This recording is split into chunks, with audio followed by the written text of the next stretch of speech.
it's Friday. So here is your next instalment of the Billionaire Boy. We have just finished chapter 1 and we found out that it was Joe Spud's birthday and his dad gave him £1 million. And how dare he give him £1 million because he got that last year. So we've learnt that Joe is quite the spoilt brat. But we've also learnt that he would actually like a friend because he doesn't have any. Oh, poor Joe. Right, vocabulary for chapter 2. Ruffs. Ruffs are really old-fashioned collars that are like really frilly. And our Horrible Histories programmes that we watch, you might have seen them wearing them. Chauffeured. If you're being chauffeured somewhere, you're being driven around by somebody else. And then relented. That's when you're giving in to somebody. You finally go, okay, enough's enough. I'll do it. All right, chapter 2 of David Walliams, Billionaire Boy. Chapter 2 is called Bum Boy. Bum Boy, said Joe. Bum Boy, spluttered Mr. Spud. What else do they call you at school, son? The bog roll kid? Mr. Spud shook his head in disbelief. He'd sent his son to the most expensive school in England, St. Cuthbert's School for Boys. The fees were £200,000 a term, and all the boys had to wear Elizabethan ruffs and tights. Here's a picture of Joe in his school uniform. He looks a bit silly, doesn't he? You see the ruff, the collar around his neck. Boys, imagine having to dress like that to come to Parklands. Can you imagine? Wearing tights too. If you want to dress like that, you'll dress like that. So the last thing that Mr. Spud expected was that his son would get bullied. Bullying was something that happened to poor people.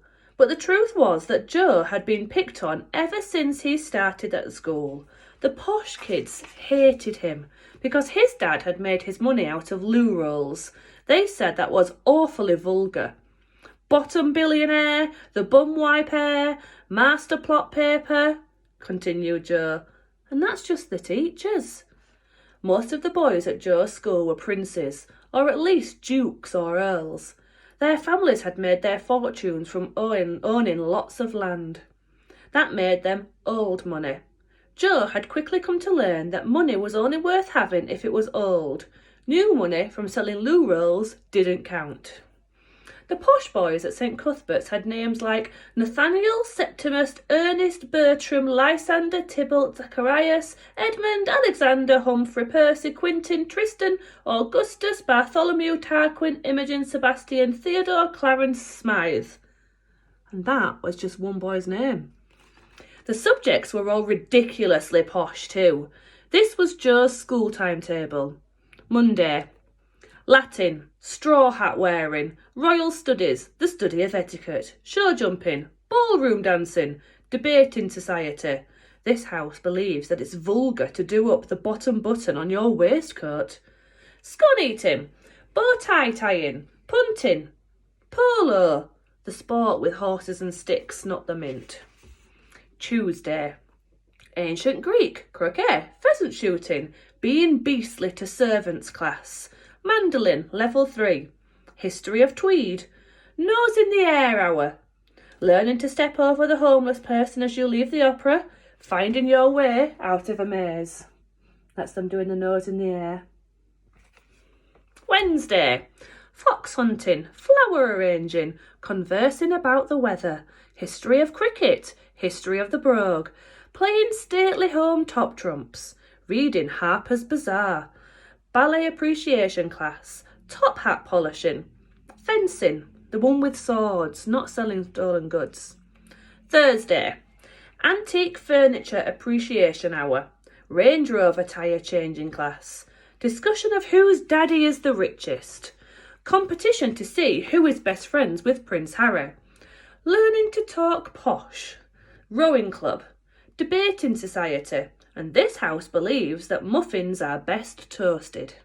Chess, the study of coats of arms, a lecture on how to talk loudly in restaurants. And then Friday it was poetry reading, but medieval English. History of wearing corduroy. Topiary class, classical sculpture appreciation class, spotting yourself in the party pages of Tatler Hour. Duck hunting, billiards, classical music appreciation afternoon, dinner party discussion topic class. For example, how the working classes smell. That sounds like an awful timetable, doesn't it? However, the main reason why Joe hated going to St. Cuthbert's wasn't the silly subjects. It was the fact that everyone at the school looked down on him. They thought that someone whose papa made their money from bog rolls was just too frightfully common. "I want to go to a different school, Dad," said Joe. "No problem. I can afford to send you to the poshest schools in the world. I heard about this place in Switzerland. You ski in the morning and then—" "No," said Joe. "How about I go to the local comp?" "What?" said Mr. Spud. "I might make a friend there," said Joe. He'd see the kids milling around the school gates when he was being chauffeured to St. Cuthbert's. They all looked like they were having such a great time, chatting, playing games, swapping cards. To Joe, it all looked so fabulously normal. "Yes, but the local comp," said Mr. Spud incredulously. "Are you sure?" "Yes," replied Joe defiantly. "I could build you a school in the back garden if you like," offered Mr. Spud. "No, I want to go to a normal school with normal kids. I want to make a friend, Dad. I don't have a single friend at St. Cuthbert's." "But you can't go to a normal school. You're a billionaire boy. All the kids will either bully you or want to be friends with you just because you're rich. It'll be a nightmare for you." "Well then, I won't tell anyone who I am. I'll just be Joe, and maybe, just maybe, I'll make a friend. Or even two." Mr. Spud thought for a moment and then relented.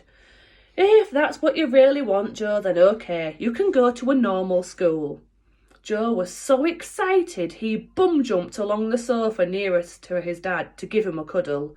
"Don't crease the suit, boy," said Mr. Spud.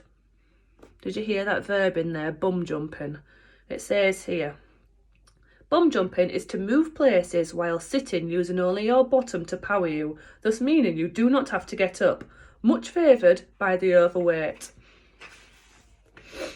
"Sorry, Dad," said Joe, bum-jumping back a little. He cleared his throat. "I love you, Dad."